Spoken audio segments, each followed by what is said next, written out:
One of the biggest shifts in parenting, and maybe one of the most healing for us, is moving from control to curiosity. For generations, many of us were taught that good parents manage, correct, and stop behavior quickly.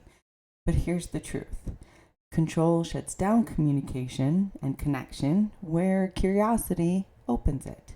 When you choose to understand your child instead of trying to overpower them, something beautiful happens. Their guard softens, their honesty grows, and trust becomes the foundation of your relationship.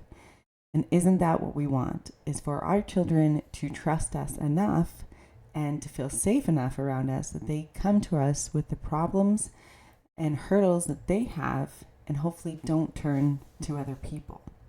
So today in episode 1, we're talking about that shift, why it matters, how it changes your child's brain and body, and how to start practicing it in everyday moments. Welcome back to another area of parenting, understanding their world, curiosity over control, and this episode is on the shift. So why does curiosity create connection? Well, curiosity is one of the most powerful tools in parenting because it communicates, I care about your inner world. And I don't think we have to go much further than trying to understand what we want in the end as well. And when we have our own relationships with other adults, we want to be understood. We want somebody to care about what's going on and not just react if we react as well. So it makes perfect sense that our children would want it, and it makes perfect sense that we teach them now while they're young so they can develop these habits like a muscle memory, working on them over and over again to get into the adulthood portion of their lives and have those healthy connection with relationships. So children don't misbehave in a vacuum. They react from emotion, need, fear, overstimulation, confusion, or developmental limits. When you ask what's happening inside you right now, you're telling your child their feelings matter.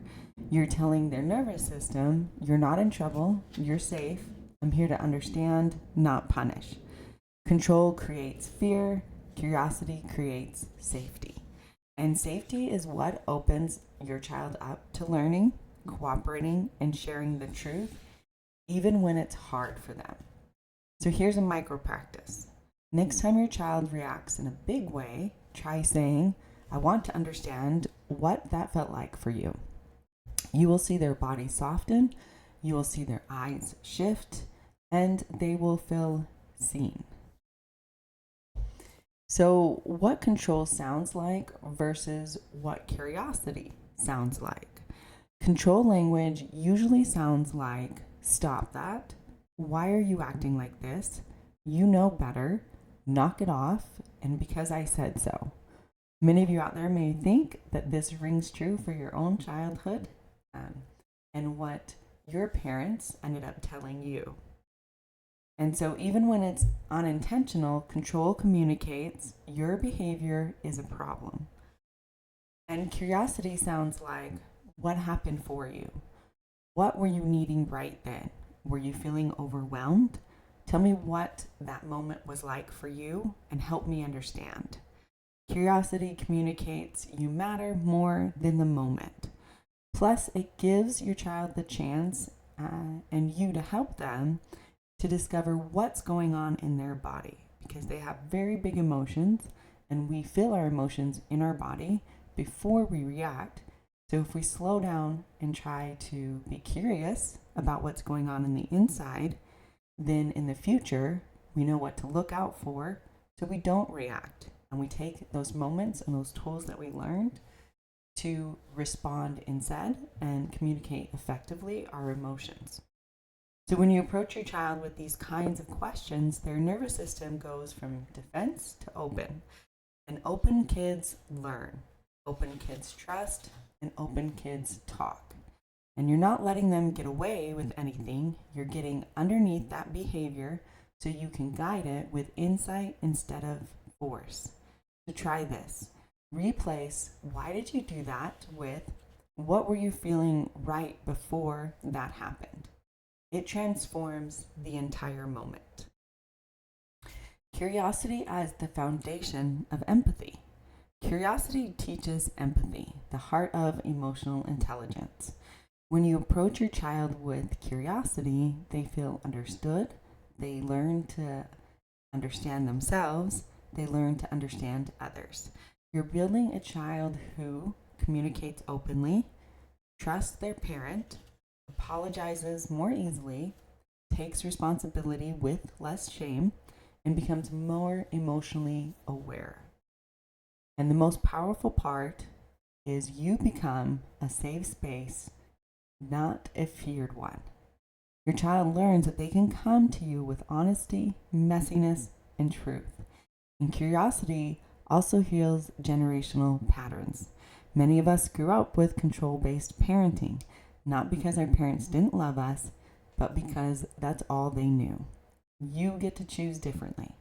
You get to build connection over compliance, and you get to raise a child who feels emotionally seen. So here's a reflection question. What would shift in my parenting if I paused to understand before correcting? So curiosity is really an act of love. It's choosing to see your child's heart instead of just their behavior. This week, try one simple practice.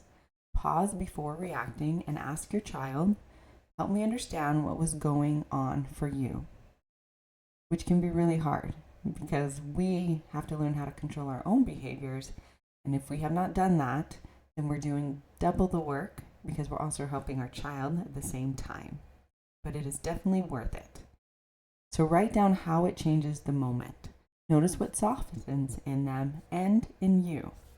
So here's a journal prompt. When do I react instead of respond? In episode 2, we'll go deeper into understanding your child's perspective, what life looks like through their developmental lens, and why this insight changes everything. Until then, remember, connection grows where curiosity lives. Here's the comment section. Comment on anything in this video that you would like, anything on curiosity over control, anything on parenting, your wins or your losses.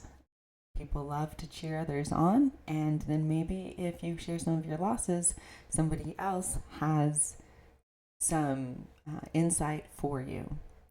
And of course, if you're struggling with what to comment on, just use the journal prompt.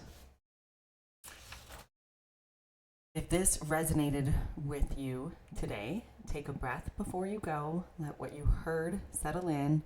You're not alone on this journey, and you don't have to do it all at once. If you're feeling like it, give this video a like so others can find it. Share it with somebody you think could benefit from it, and subscribe for new content every week and every day. And remember here, tiny steps, real talk, and honest healing. And then I do have some journals, a children's book, and a children's workbook. They go hand in hand with these videos to hopefully help increase healthy behaviors, decrease any unhealthy behaviors, and make us aware of anything that we are not aware of. And once again, I'd like to thank you for taking the time to watch this video.